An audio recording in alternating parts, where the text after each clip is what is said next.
noite, muito boa tarde ou muito bom dia. Não sei que hora você está vendo esse vídeo. Fica aqui. Você riu, você não. Não dá, realmente não dá para atenção. Você viu? Não vai dar. A gente vai resolver. Vai. Muito boa noite, muito bom dia, muito boa tarde. Não sei que hora você está vendo esse vídeo, mas a gente está hoje com um convidado muito especial para dar sequência no nosso Day One aqui do Papo de Quintal. Com vocês, Wilson. É o José Wilson, José Wilson. que virou Wilson e que virou Wilsinho. Wilson, seja muito bem-vindo, irmão. Que honra poder te entrevistar mais uma vez. A gente já fez essa entrevista, a gente já teve um bate-papo muito maneiro, né, aquela vez. E, cara, ter a honra de te entrevistar de novo. Mano, que prazer é esse que eu tô sentindo aqui de estar com uma pessoa tão especial como você, cara. É um prazer e alegria estar com vocês aí novamente. Pois é, eu quero agradecer, né, o convite nessa remodelação nossa. Eu falei, Wilson, você vai ter que voltar e vai ter que falar sobre o dia 1. A gente já imagina, né, o que é o dia 1 dele, mas ao mesmo tempo, assim, o seu Day One a sua história é muito impactante. Eu lembro que a primeira vez que eu escutei a sua história, eu estava aqui numa palestra na Unis, né, e no final, assim, eu estava até tremendo para poder falar alguma coisa para você. Eu peguei o microfone, falei e a gente se conectou e realmente, assim, você é um milagre. Né? E eu acho que testemunhos inspiram a gente, tanto no empreendedorismo quanto na nossa vida pessoal, a fazer algo grandioso, a viver algo grandioso, a entender que esse mundo de milagres existe e você é a prova viva disso. Então, muito prazer recebê-lo aqui. Obrigada mais uma vez pelo convite e vamos lá para esse papo bem bacana. Eu só vou te explicar mais ou menos, cara, até para quem está assistindo. A gente está com uma nova temporada do Day One. O Day One é exatamente o dia que foi a sua virada de chave. O dia que alguma coisa mudou e a partir disso você remodelou tua mente, remodelou tua forma de viver, remodelou o próprio Wilson em si. E aí a gente começou a abrir isso para outras pessoas. Quando foi o Day One de uma pessoa, quando foi o Day One da outra, para poder inspirar mais pessoas a terem day ones, vamos falar assim. Por que disso, né? Que a Claudinha teve essa ideia, me falou, falei, cara, é isso. Então, ninguém melhor para ter um day one quanto eu sim, cara. Passou por poucas e boas, eu quero que você conte isso pra gente hoje. Show, o grande primeiro divisor de águas da minha vida, assim, que eu nomearia como o principal day one, assim, foi quando eu participei da minha primeira competição, aos 15 anos de idade. Então, naquele dia, quando eu participei daquela experiência, eu nunca mais tive dúvida que era aquilo que eu queria fazer pelo resto da minha vida. E aí eu até brinco hoje, quando eu olho para trás, eu falo, mas o que um menino de 15 anos sabe da vida para tomar uma decisão com tamanha certeza, assim. Então, eu acredito que aquele ali é o day one principal, porque ali eu decidi, eu falei, eu quero dedicar minha vida a isso. Eu quero buscar aprender a usar o meu corpo e a minha mente de uma maneira que a maioria das pessoas sequer sonha que é possível. E isso será através do esporte. Só para pautar para o pessoal, você era bicicleta, não é isso? Isso. Então, o esporte que você com 15 anos decidiu tocar para a vida inteira, falou, quero viver isso exponencialmente, alta performance, foi ser corredor de bicicleta. Isso, a modalidade do mountain bike, que é a modalidade olímpica do mountain bike. Certo. Então, participaria dessa primeira competição já nesse formato olímpico e me apaixonaria ali. Porque quando eu subi no pódio ali, passou um filme na minha cabeça, tudo que eu tinha aberto mão e me dedicado para estar ali, conquistando aquela vitória. Desde aquele dia eu nunca mais tive dúvida. E eu dediquei 12 anos da minha vida a esse esporte, né? Buscando me tornar um atleta profissional, com o sonho de me tornar um atleta olímpico. Foram 12 anos dedicados, 11 títulos a nível nacional, fui o número 1 do país na minha categoria aos 21 anos de idade, e aos 22 anos de idade eu estava entre os 10 atletas mais rápidos do país. Você chegou a viver exclusivamente para isso? Sim, com 19 anos eu passei a dedicar 100% ao esporte. Então tive que ter uma experiência de venda ao longo desse processo, porque eu não tinha condição, era só um simples jornaleiro, o meu pai não me apoiava nesse sonho, nesse objetivo, e eu tive que empreender nesse sentido. Eu falo que foram experiências riquíssimas de venda, porque eu coloquei o meu sonho no papel, imprimi esse projetinho e saí de porta em porta na minha cidade, buscando patrocinadores para daí dedicar 100% ao esporte. E aí isso aconteceu aos 19 anos, 4 anos depois de dedicação conciliando o meu trabalho, que também era um treino, né? Que eu entregava jornais e revistas, então meu trabalho trazia um pouco. O útil ao agradável, né? E aí treinava depois do trabalho, então isso avançou a minha evolução, assim, trouxe uma grande evolução em poucos anos. E aí depois, quando eu passei a me dedicar 100% ao esporte, aí eu fui para o próximo nível, e aí eu fui para um nível nacional, né? Dedicando 100% ao esporte. Porém, depois de alguns anos, aos 26 anos, eu teria um outro divisor de águas na minha vida. Não, mas antes da gente pegar isso aqui, Essa aí é a cereja do bolo. dá uma segurada aí. Antes da gente pegar isso, cara, eu queria que você me falasse, é uma parada que eu sempre gosto de trocar essa ideia. Cara, quando você subiu a primeira vez no pódio, velho. Subir, independente, se foi terceiro, se foi primeiro, se foi segundo, eu quero saber a primeira vez no pódio.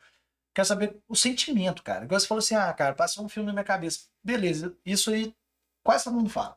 Eu quero saber do assim, o que ele sentiu, qual foi o sentimento, cara, que você sentiu ali, subindo pela primeira vez.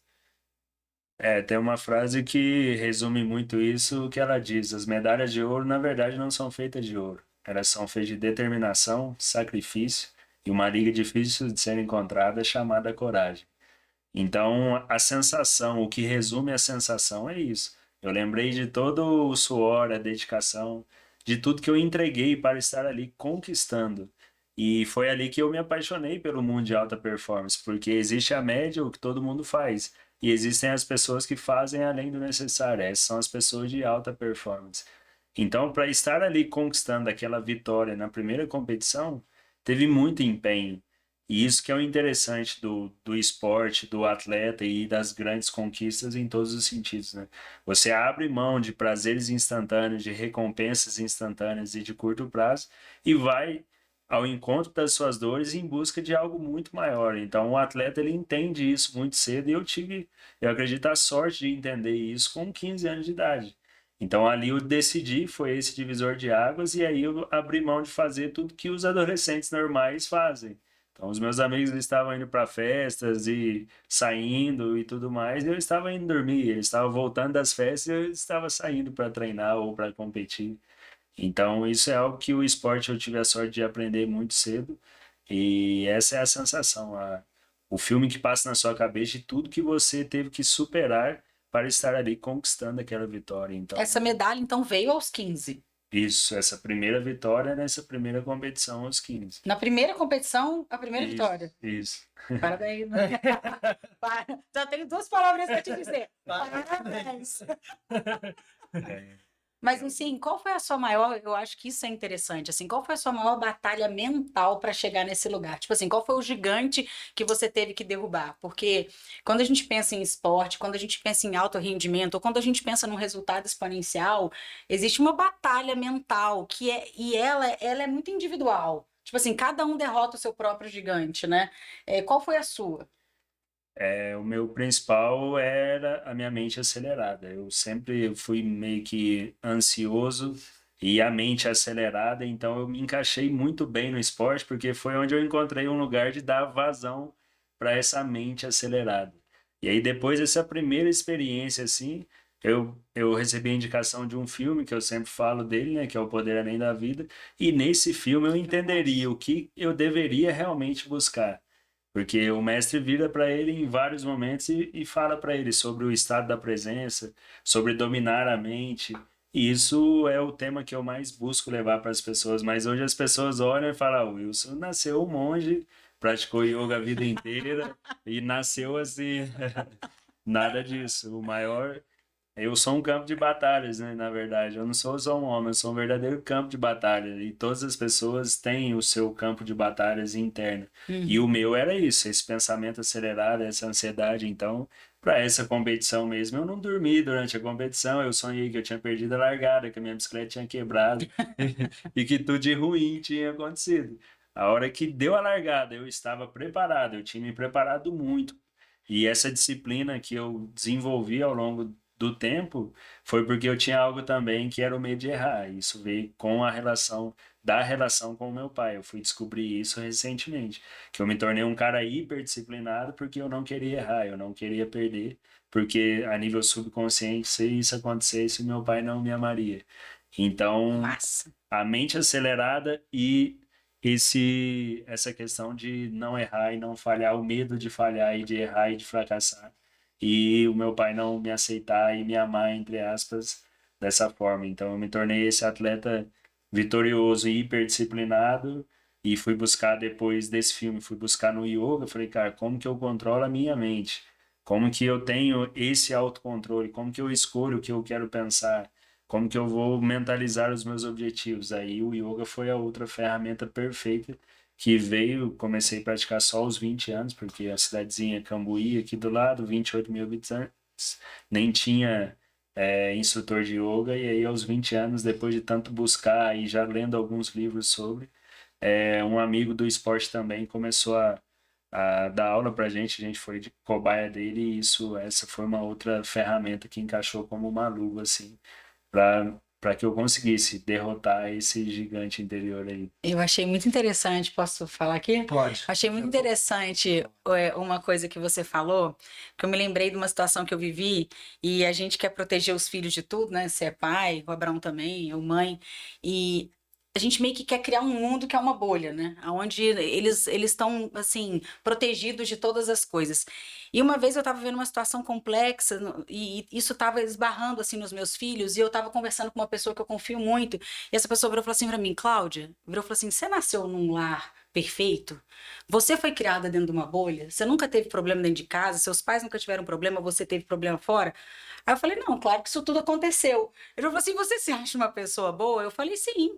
Acho. Ele virou e falou assim: então permita que os seus filhos também estejam expostos, porque isso vai trazer maturidade para eles, né? E aí a gente nunca sabe o que que esse gatilho que a gente criou, né, ou a dinâmica da vida criou, o que que vai reverberar na vida deles no futuro.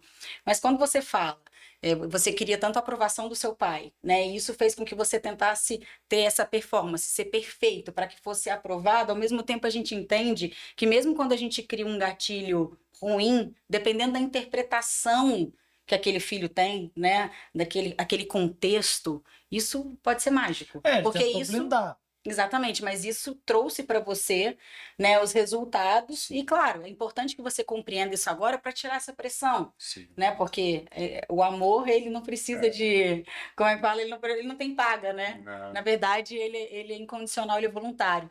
Mas eu acho bacana isso. Sim, aí depois eu fui concluir que o meu pai ter sido assim comigo, ter virado as costas pro meu sonho e ter sido tão duro comigo, foi a melhor coisa que É, ele poderia ter Claro. feito.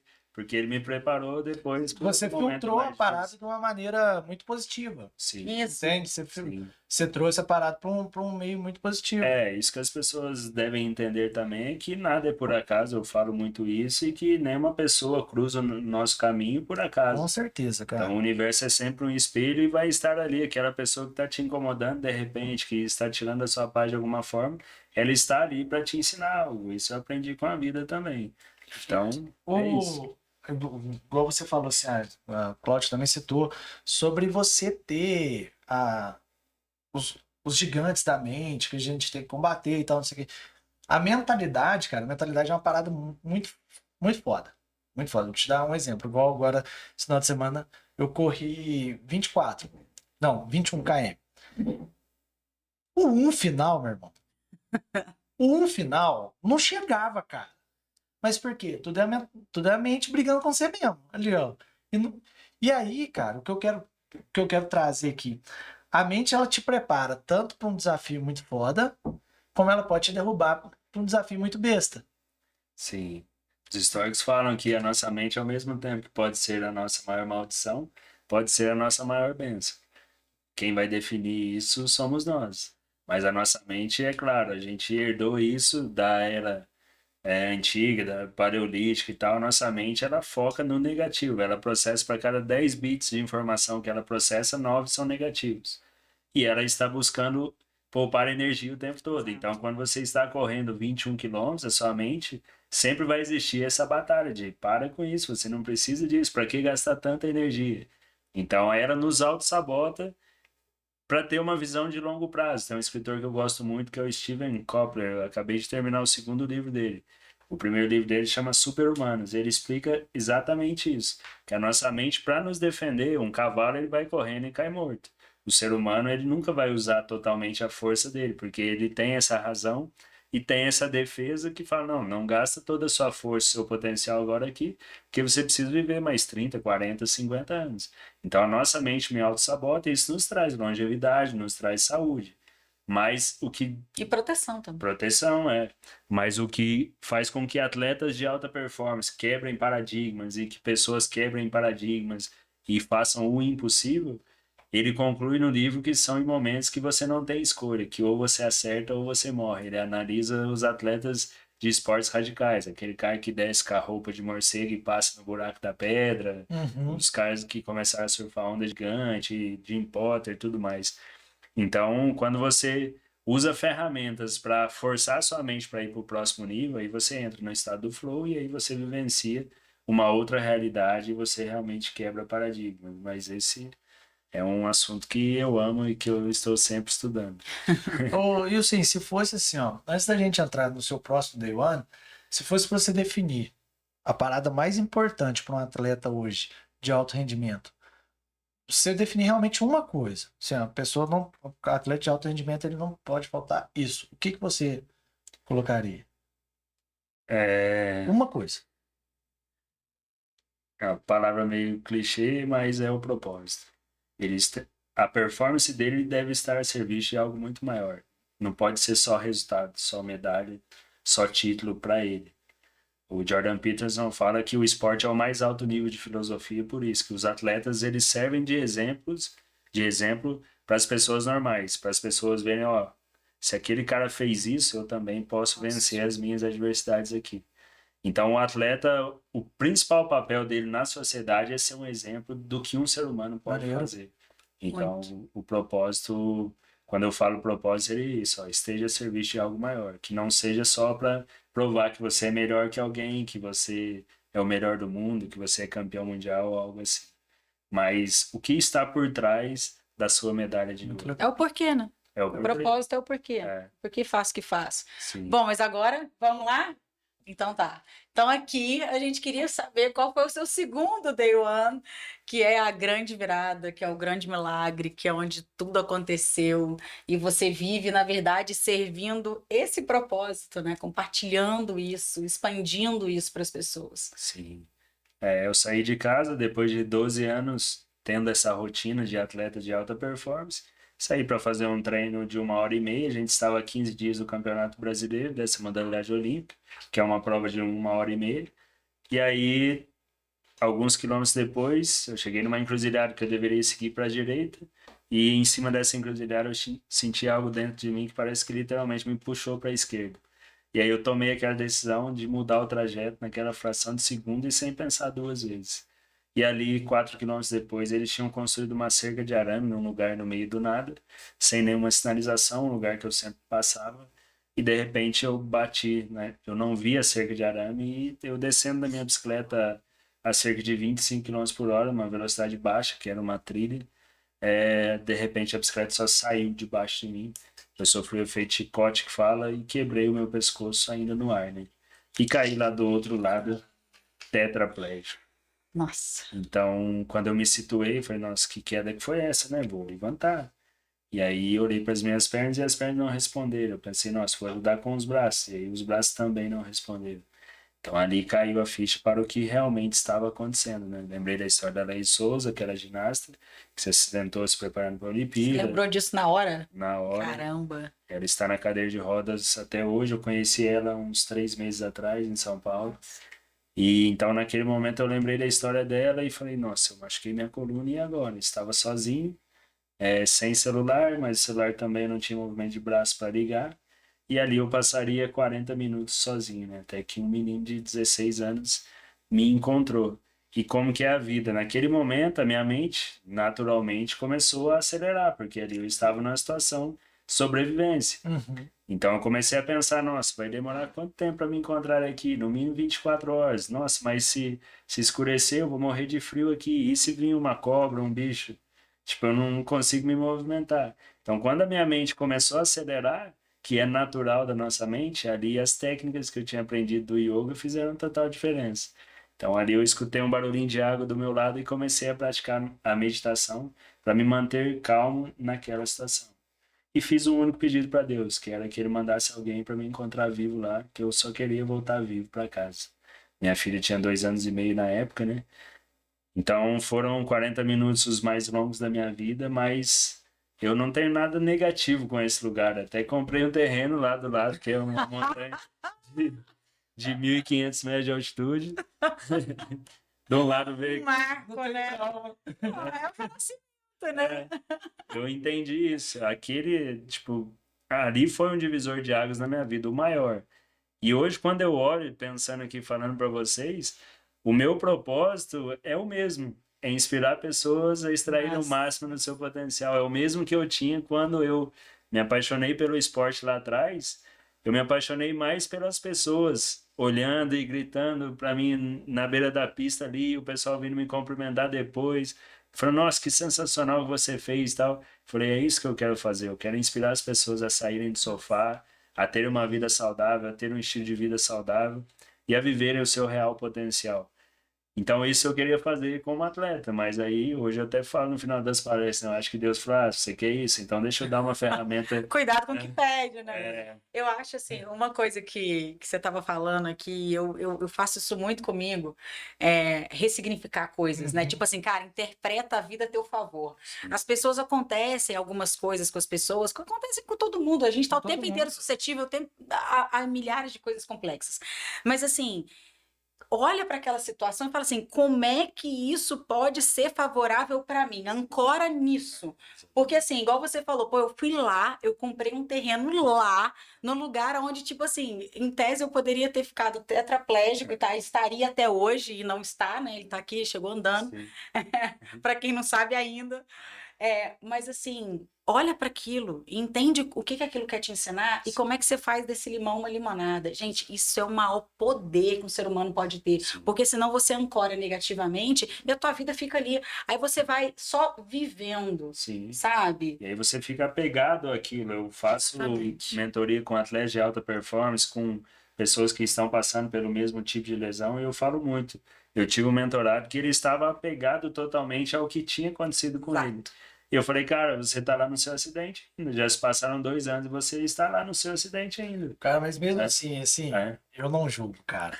Não é um julgamento, cara, eu só tô falando que... Não, sim, eu falo assim, é muito difícil, cara, você ter esse nível de pensamento, esse nível de maturidade, de acontecer, por exemplo, o que aconteceu com o Ilcinho, e você falar, cara, não, eu preciso ressignificar isso aqui, eu preciso pensar numa coisa boa, cara, a cabeça que o Wilson tem, mano, eu não sei se eu teria essa cabeça, entende? Ao ponto de falar assim, não, peraí, o que eu posso fazer disso aqui? O que eu posso fazer uma coisa boa? Cara, é muito cabuloso. Não, é muito difícil. E o que vai construir isso são experiências. Mas é pra tudo, né? Exatamente. Eu tô falando assim, claro que o dele é uma coisa assim, muito absurda. Ele fez com o que aconteceu com ele é sinistro. Mas eu tô trazendo para uma realidade onde estão acontecendo coisas o tempo inteiro e as pessoas, tipo assim, estão ancorando. Foca no probleminha, né? E elas estão, como ele falou, as pessoas estão vivendo lá atrás. Porque as dores que elas estão replicando na vida dela hoje, as fraturas emocionais que elas estão vivendo hoje, elas foram feitas lá e eles não ressignificaram. Exatamente. Aí, tipo, a vida da pessoa não vai para frente. Não vai. Né? E você fica amarrado. Passaram 10 anos, 20 anos, às vezes 30 anos, Você e tá aquilo lá está como um freio de mão na sua vida. Então, por isso que você tem que tentar buscar ressignificar e entender, porque aí você se liberta disso. O passado, se isso já aconteceu. Isso aconteceu comigo na UTI, quando eu acordei. Eu decidi acreditar que teria algo bom ali. Porque se eu fosse olhar para tudo que eu tinha perdido, que eu estava lá na UTI, tetraplégico, respirando com a de aparelhos, eu tinha pensado, minha vida acabou. Minha vida acabou. E 99% das pessoas pensam isso. Só que A gente também, E por isso que eu falo que eu fui preparado, assim, o meu pai ter sido dessa forma comigo. Isso eu concluí lá na UTI, nesses primeiros momentos, quando o médico veio e falou, que você tem a tetraplegia, você não vai andar mais, isso não tem cura para medicina, você só tem que se conformar. Eu olhei para ele e falei, bom, só mais um não da vida. Eu tive um não muito mais duro lá atrás, que foi do meu pai, quando ele virou as costas pro meu sonho. quando eu tinha 15 anos de idade. Então, a experiência do meu pai contribuiu naquele momento, porque por isso que eu falo hoje no livro e nas palestras que eu tive o melhor pai do mundo. Porque quando ele virou as costas pro meu sonho, ele fez a melhor coisa que ele poderia fazer, que ó, você quer alguma coisa na sua vida, vai lá e constrói. Leva 1 milhão de não, erra milhares e milhares de vezes, fracassa, e aí essas experiências foram me formando, para daí chegar lá naquela situação e aí estar pronto. Por isso que é o que a Claudinha falou, às vezes a gente quer defender os nossos filhos e cria uma bolha em volta deles, você está fazendo com a melhor das intenções, você está errando muito com o seu filho, porque aí ele não vai ter a resiliência, ele não vai ter a antifragilidade. O que me tornou uma pessoa antifrágil? Que quanto mais a vida bate, mais eu cresço. Foi toda essa jornada. Claro. Toda essa jornada. Fui para o mundo com dinheiro contado no bolso. Vi os meus concorrentes chegando de caminhonete com os pais dele, com as melhores bicicletas. E eu estava lá de ônibus, de carona, com dinheiro contado no bolso. Então, essas experiências foram me construindo. Para daí, quando chegou o que seria o maior não da minha vida, que foi a tetraplegia, a lesão medular, eu falei, Era bom, só mais um. só mais um não. Nossa. Cara, Que assim, mentalidade. eu ia falar isso também. Olha isso, gente. A tua mentalidade, É cara, absurdo. a tua mentalidade, eu acho que isso fica muito para quem tá vendo também, né? É, a nossa mentalidade pode bloquear a gente de viver o extraordinário, cara. Total. Que é o que aconteceu com você, cara. Se você bloqueasse naquela época do que aconteceu, você não estaria vivendo esse extraordinário hoje. Essa história de superação, tudo isso que você vive hoje. E que eu, cara, assim, eu vendo de fora, assim, que você falou assim, meu primeiro pódio, não sei o quê. Mano, a tua vida inteira é um pódio, cara. É A tua vida verdade. inteira, cada degrau ali é um degrau que você tá subindo no pódio, porque, pô, não para de plot twist, é um atrás do outro, assim, ó. Você fica Mas assim, não ó. dá pra parar, não? Você pensa, cara, pô, vamos lá, não sei o que, aí, pô, eu recebi não do meu pai, não sei o que, ganhei. Aí quando eu tava treinando, eu fiquei tetraplégico, mas eu voltei a andar, não sei o que. Aí Cara, depois assim, caí na isso, escada, quase morri de traumatismo craniano. Não, peraí, calma. Chega. Agora conta a história que a gente já perdeu. Já ficou enviesado, vamos lá. Aí você acordou no hospital, já teve esse pensamento aí, essa mentalidade de milhões, e a partir disso, ok, como é que você voltou para andar? Aí, Recuperou a sua atividade motora? aí eu não fazia ideia de qual seria aquele propósito. Eu só decidi acreditar que teria um propósito. Então, a maioria das pessoas hoje fica incomodada quando a gente fala em propósito. Fala, nossa, mas eu não faço ideia de qual que é o meu propósito, qual será o meu propósito. Seu propósito vai descobrir ao longo do caminho, Sim. através das experiências ao longo do caminho. Então, eu decidi acreditar, não fazia ideia. Eu falei, a única coisa que eu sei com a minha mentalidade de atleta é que eu preciso treinar. Mas vai treinar como? Não tinha nenhum movimento e respirador de aparelho. Falei, bom, vou treinar mentalmente. E ali eu comecei a treinar mentalmente. Com 35 dias depois, eu tive o primeiro movimento, que foi dos pés, balancei o pé esquerdo, falei, ó, tá dando resultado. Se agora é o pé esquerdo, daqui a pouco é o direito, depois é a perna, depois é o braço. E fui comemorando sempre, comemorando as pequenas conquistas. Ao invés de olhar para tudo que eu tinha perdido e tudo que eu tinha faltado, eu decidi acreditar e comemorar as pequenas conquistas e onde eu estava naquele momento. E isso é sobreviver 100% no agora, algo que eu falo muito também e que é a melhor ferramenta para você domar a sua mente aí, porque se você fica pensando no futuro demais, você vai ficar ansioso. E se você fica pensando no passado demais, você vai entrar em depressão. Então, estar 100% presente é a grande chave nesse sentido. E aí as coisas foram acontecendo. Eu ficaria em pé sozinho com 6 meses. Aos 7 meses eu dei os primeiros passos. Com 1 ano eu dei a primeira voltinha de bicicleta.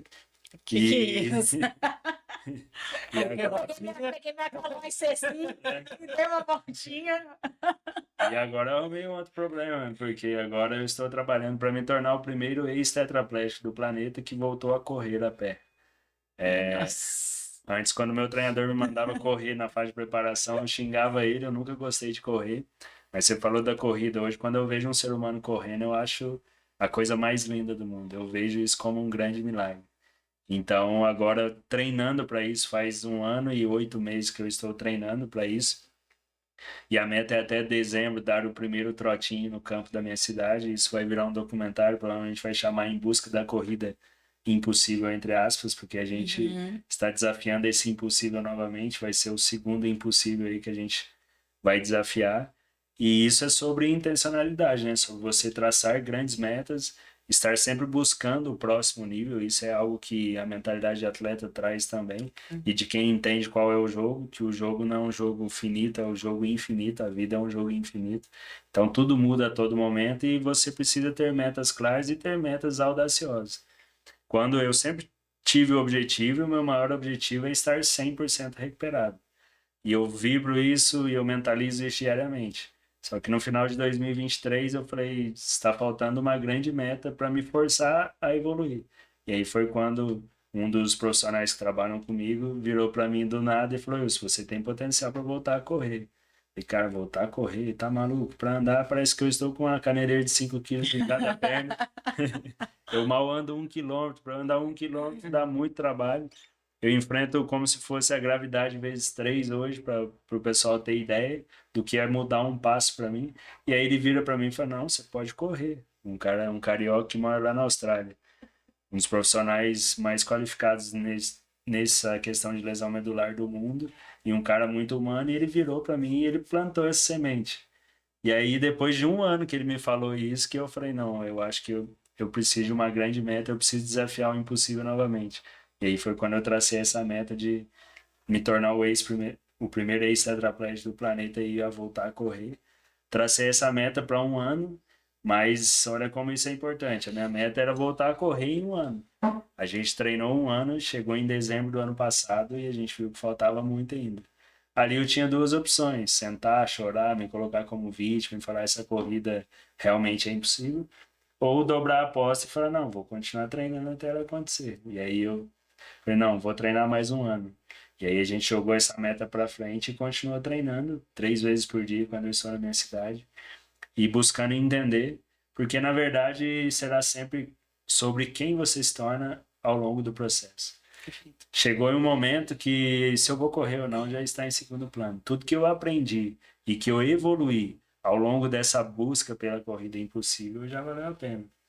É o que todo mundo fala, né, cara? Quando você vai fazer um esporte, principalmente esses esportes que demandam tempo, por exemplo, você vai fazer uma corrida, igual agora tem um Lamisiona, você vai fazer um ciclismo que demanda tempo, os caras, todo mundo fala, curte o processo, né? Curte o processo, porque lá na frente é maneiro você chegar e tal, mas o processo é que te transforma. Sim. E realmente eu acho que é isso que abre a mentalidade, cara. O processo. Se você não tiver pronto para o processo, também eu acho que é outra coisa que te impede do extraordinário. Você não está pronto para o processo.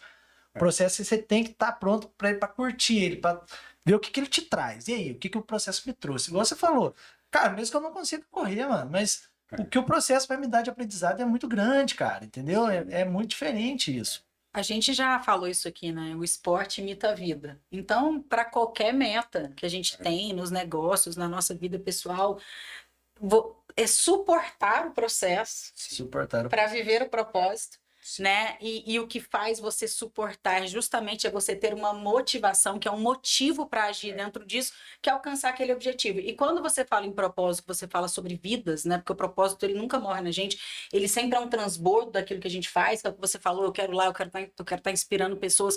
Quantas pessoas, né, vão escutar a história dele e vão falar, cara, eu sou tetraplégico, mas eu posso voltar. Claro. A gente sabe que isso é improvável, a gente sabe que a grande maioria não vai conseguir. A medicina vai avançar, vai permitir, se Deus quiser, para todos. Mas, assim, por enquanto a gente sabe que isso é uma improbabilidade, mas, ao mesmo tempo, é uma semente de esperança, né? E você é um solo fértil, né? Porque você joga a semente ali e a semente, ela nasce. Então, eu acho assim, a gente já está encerrando.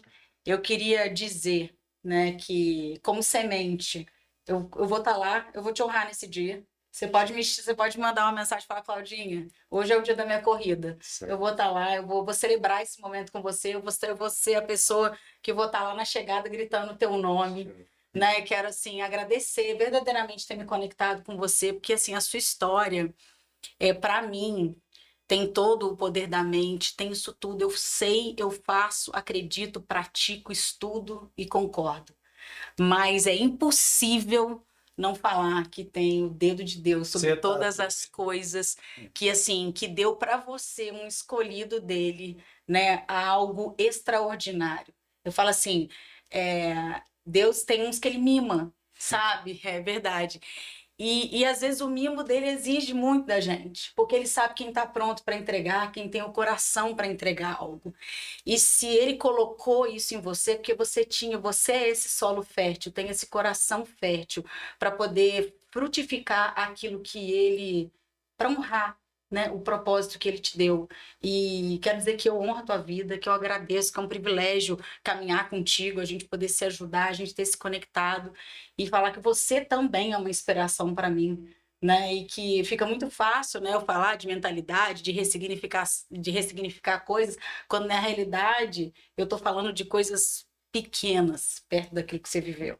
Então, assim, eu deixo essas palavras aqui do fundo do meu coração. Muito obrigada, muito mesmo. Você é o cara, você sabe disso. E eu já falei para ele que eu vou vê-lo em grandes palcos do mundo, contando essa história, porque Deus não permitiu que você passasse isso tudo para poder falar só para o sul de Minas, Sim. só para o Brasil, é para o mundo. Você é um homem das nações.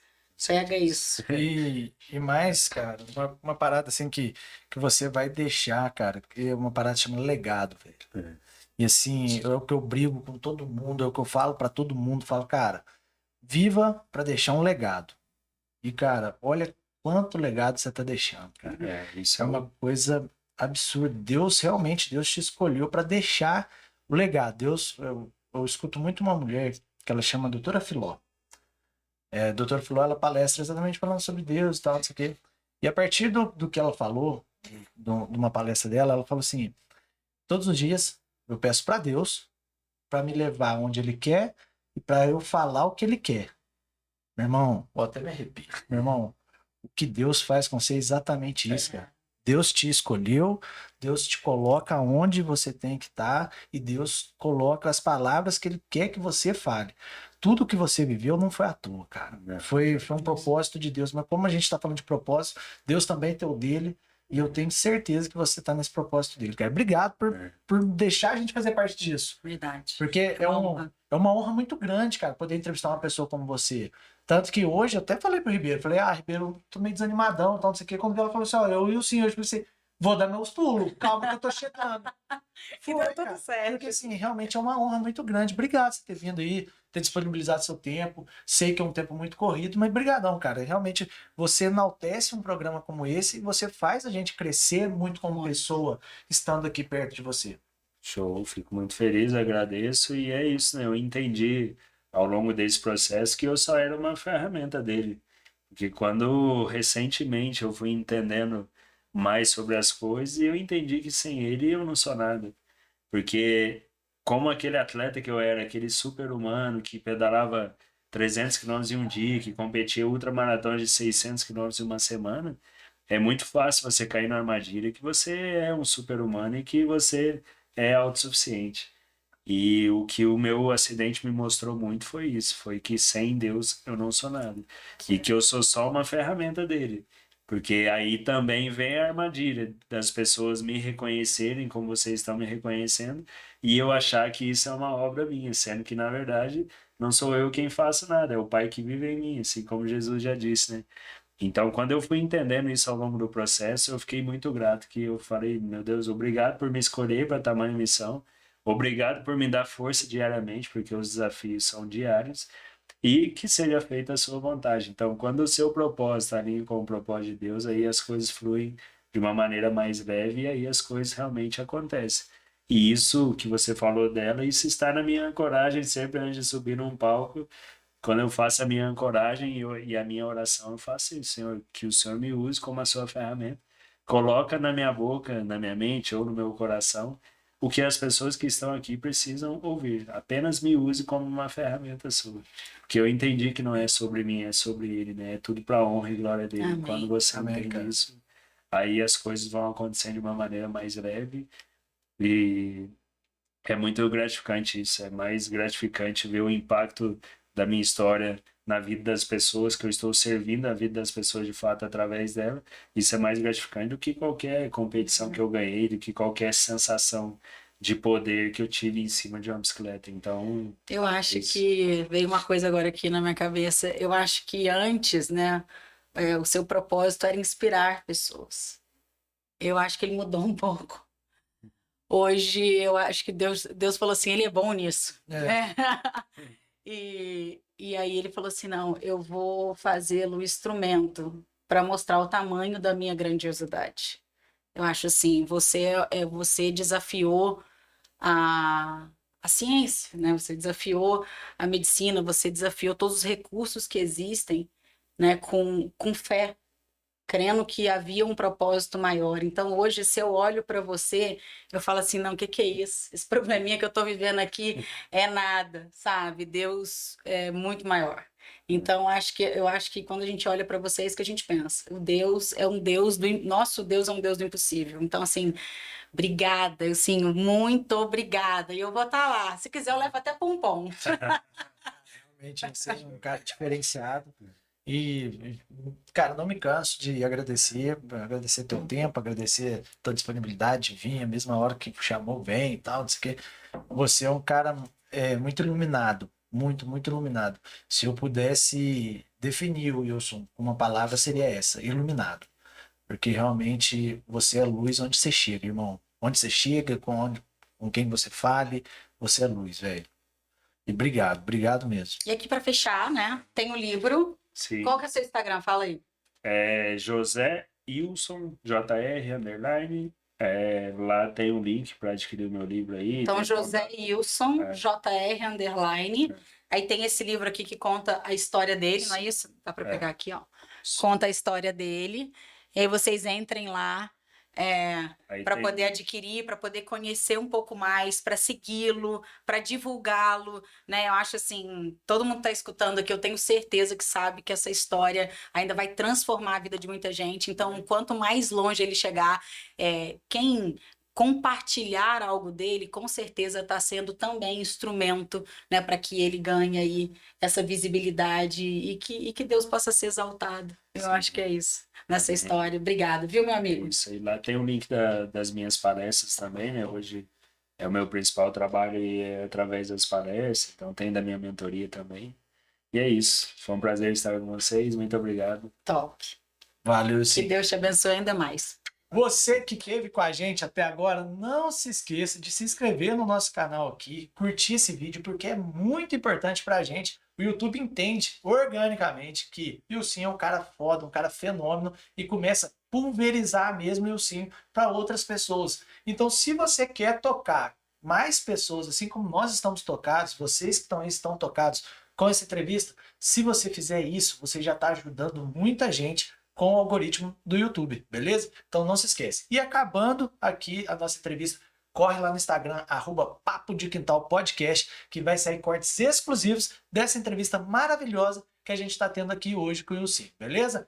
Eric, mais um show de transmissão. Claudinha, um show de apresentadora. Wilson, você é o cara, você é um fenômeno. Obrigado mais uma vez. Pessoal, e a gente se encerra por aqui. Muito obrigado por estarem aqui com a gente mais uma vez e até o próximo Papo de Quintal Day One. Valeu! Vamos lá.